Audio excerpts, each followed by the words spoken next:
Have you ever wondered how an army powerful enough to conquer kingdoms was destroyed before a single battle even began? This is not a legend. It is a story preserved in the Qur'an more than 14 centuries ago. An ambitious ruler dreamed of changing history forever. His name was Abraha. He ruled Yemen with unmatched power, but his ambition reached far beyond his kingdom. He wanted the entire Arabian Peninsula to abandon the Kaaba, a sanctuary built by Prophet Abraham, and instead travel to a magnificent cathedral he had built. Its walls glittered with marble. Its halls were covered in gold. It was one of the most impressive buildings of its time. Yet despite all its beauty, the people refused to leave the Kaaba. Every year, the caravans continued to cross the burning desert, heading toward Mecca, toward the ancient house of God. Abraha watched with growing anger. His pride could not accept it. Then, he made a decision that would change history forever. If the people would not abandon the Kaaba, he would destroy it himself. Orders spread across the kingdom. Thousands of soldiers gathered. Weapons were prepared.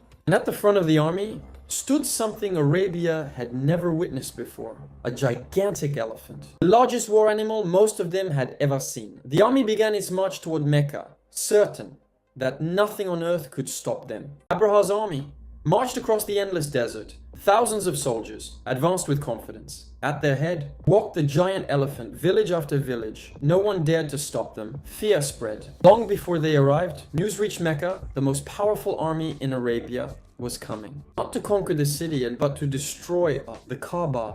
The people were terrified. They knew they could never defeat such an army. There were no massive walls, no powerful kingdom, no army strong enough to stand against Abraha. Among the people of Mecca was Abdul Muttalib, the respected leader of Quraysh. When Abraha's soldiers seized his camels, he went to meet the king. Abraha expected him to beg for the Kaaba. Instead, Abdul Muttalib said calmly, "I have come for my camels." Abraha was shocked. "I thought you came to speak about the Kaaba." Abdul Muttalib replied, "I am the owner of the camels, and the Kaaba has its own lord. Who will protect it?" Then the people left Mecca. They climbed into the surrounding mountains, watching, waiting, praying below them. The sacred sanctuary stood alone, silent, peaceful, facing the greatest threat it had ever known. The next morning, Abraha gave the final order: advance toward the Kaaba. The army moved forward, step by step.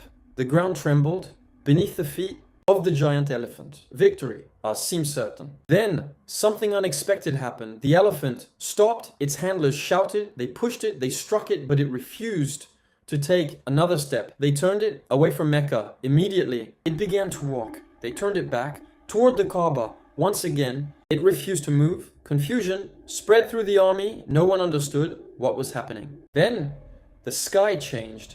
Small birds appeared on the horizon. At first, only a few. Then hundreds. Then thousands. Wave after wave filled the sky. Each bird carried tiny stones, one in its beak and two in its claws. The soldiers laughed. What can birds do against an army? Then the first stones began to fall.